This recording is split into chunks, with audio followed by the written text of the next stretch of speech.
Hey everyone, welcome to Crafting with JC.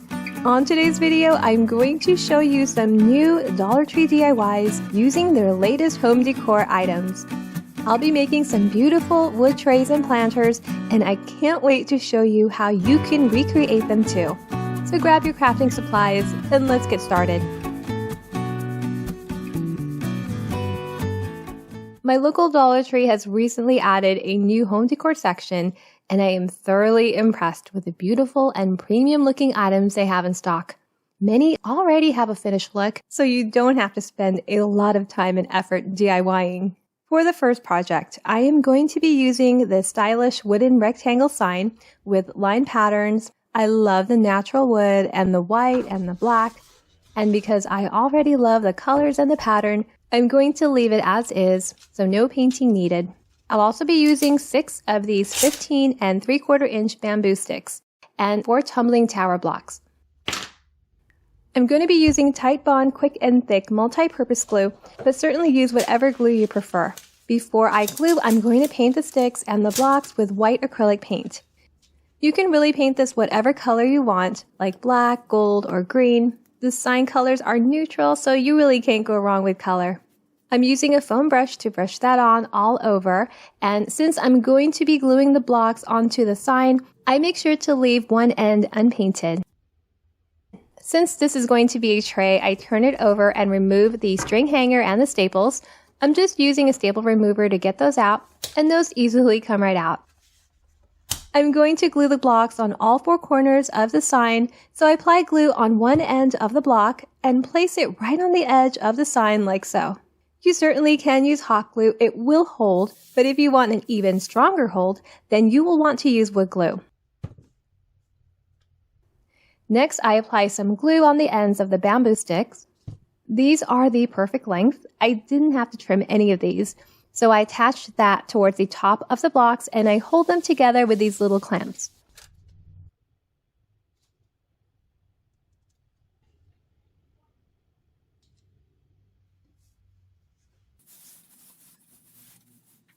For the side, I measure and mark and trim the stick, making sure it covers the ends of the longer bamboo sticks.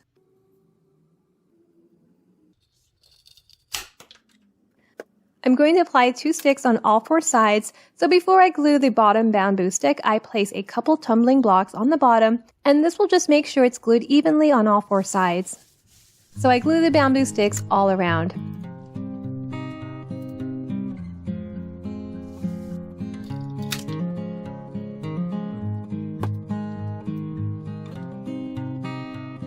I also love using these Dollar Tree jumbo clothespins as clamps. And there you have it. The wooden tray is done, and I couldn't be happier with how it turned out. You can use it to display small potted plants, succulents, flameless candles, or any other decorative accent you want to display. For the next project, I'm going to be using this 24-inch wood plank hanger from Dollar Tree. These do come in 3 different colors, black, white, and a wood color. Now these are quite thin, and one thing that I really don't like with Dollar Tree's MDF signs that look like cardboard on the back is that they are often noticeably bent. The black ones, for some reason, were the straightest of the 3, so that's what I grabbed. You're going to need 1 gallon paint stir sticks. I believed I used about 11 for this project. I got a pack of 10 for under a couple dollars at my local hardware store. I'll also be using 2 12-inch square dowels. So I'm going to cut this plank right in half. I mark the middle, which would be at 12 inches. And to cut, I carefully score it several times with a utility knife. I just keep doing that, and eventually it should snap in half.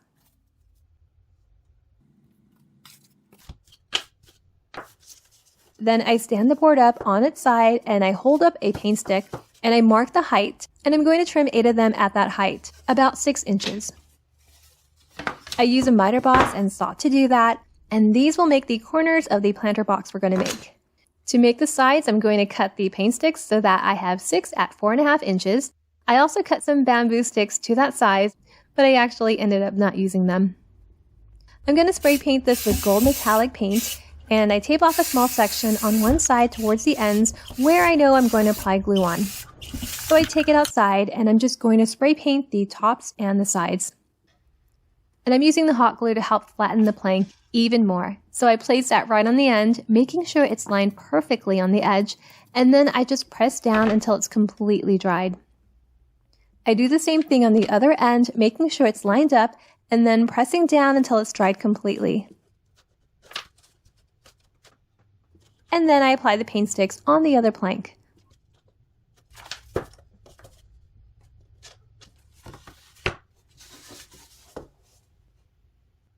I turn one of the planks on its back, and I'm going to switch glues, but definitely use your glue of preference. I just want some wiggle room to make any adjustments. So I apply the glue on towards the edge of the unpainted side of a 6-inch paint stick, and I place that on an end at a 90-degree angle, like so, and I place a wood block behind it to help hold it up. And I do the same thing on the other plank.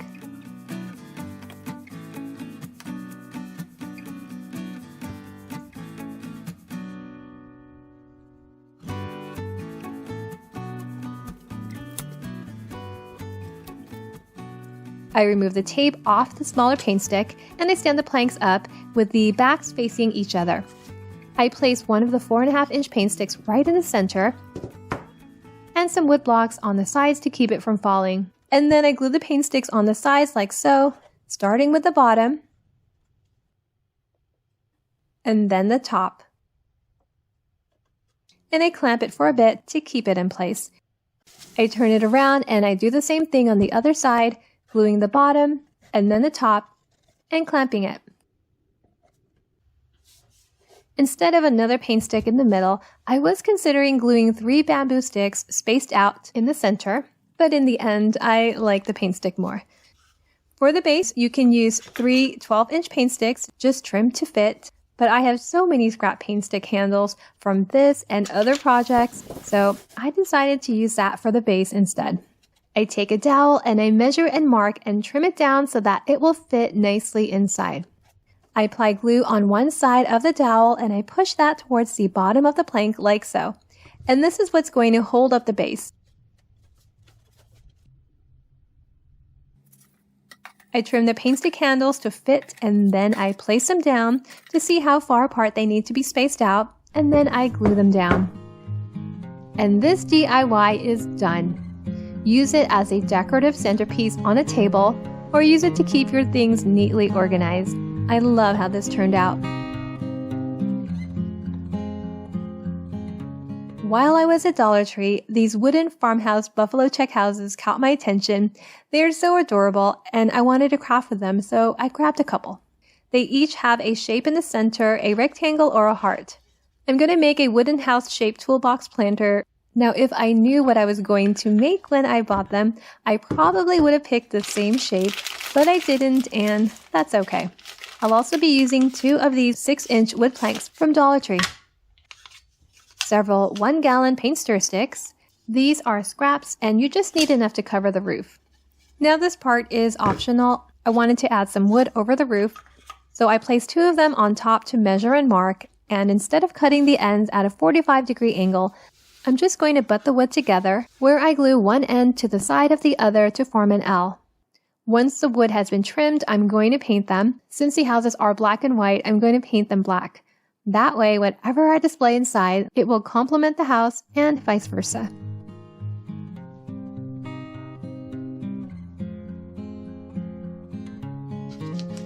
Now here, I'm trying it out to see what it looked like on top of the house, and you know, I didn't really like it. I thought it just looked a little too dark. So I tried sanding it a little, and I still didn't like it, and decided to go with a more natural woodsy color using Waverly Antique Wax. Next, I'm going to paint the roof trim black, and this will complement the wooden roof beautifully. I'm just using a small brush to apply the paint, and to make sure I don't get it on the house, I'm using a little popsicle stick to protect the fabric underneath, close to that edge. I apply some glue on top and position the paint stick in place, and then I do the same thing with the other house. You just want to make sure that they're positioned in the right place before gluing down. Unless you cut them both at a 45-degree angle, one will be longer than the other. For the handle, I'm going to be using this 3/16 of an inch dowel and a couple of these wood slices from Dollar Tree. So I drill a hole right in the center of the wood. I used a pilot drill bit to match the diameter of the dowel. Now you can paint the back if you like. I can see that there's some leftover residue from the sticker, but I'm going to leave it as is for now, and I'll probably clean it up later. I'm going to glue down a wood circle right on top. I'm just positioning it towards the center. So I'm just setting it up to get the right distance so that I can measure and cut the dowel to the right size. And I'm just using my angle miter shear to trim that down. Now before I glue the other circle, I'm setting it up again just so I know where to glue the circle so that the dowel is straight. But the houses kept falling over. I know I should have just put some blocks behind it to hold it up. But then I realized I'm using wood glue and I do have a little time to make any adjustments. So I just went ahead and glued everything together. I'm making sure that the distance is just right for the plank. I want to make sure it fits perfectly end to end, and then I just add some glue on the ends of the dowels. I add a strip of glue on the ends of the wood, and I adhere that on the sides of the houses. And then I do the other side.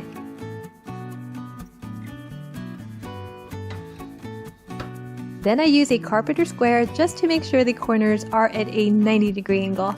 For the base, I'm going to be using this 1/4-inch square dowel and some of these giant popsicle sticks. It's going to go inside the wood planks, so I'm measuring it and I'm going to trim so that I have 2 to that size. You can also measure and trim them to go on the shorter side to go against the house instead of the planks. I apply a strip of glue on one side of the square dowel, and then I place that inside against the wood plank. I take out 4 of these giant popsicle sticks because that's what can fit, and then I mark them to fit inside, and then I trim them down. Once trimmed, I place them inside, space them out evenly, and then I glue them down. Now you can use any size popsicle sticks for the base. If you want a tighter fit, you can push them together and just trim another stick to fit. I wanted to put something on the shapes that are on the front of the houses, and so I'm just going to use these Dollar Tree rub-on transfers and place them on these scrap paint sticks that already have antique wax on them. Now I'm not really sure if you can use chalk on the shapes. It looks like you can, so that's definitely another option. But I'm going to go ahead and rub on these words. On the rectangle, I'm going to place the word family on it. So I place the word on top of the paint stick, and I use a popsicle stick to rub it on. Then I glue that right in the center of the rectangle. For the heart, it is a little bit smaller in space, so I'm going to put the word love on a smaller piece of paint stick. Decided to hot glue that right above the heart. And we're done! This charming wooden house planter turned out so adorable. I really love the way it turned out. By the way, if you're enjoying this video and would love to see more videos like this in the future, will you take a moment to give it a thumbs up? These videos do take time to make, so I really do appreciate your support. Thank you so much for watching. Until next time, bye!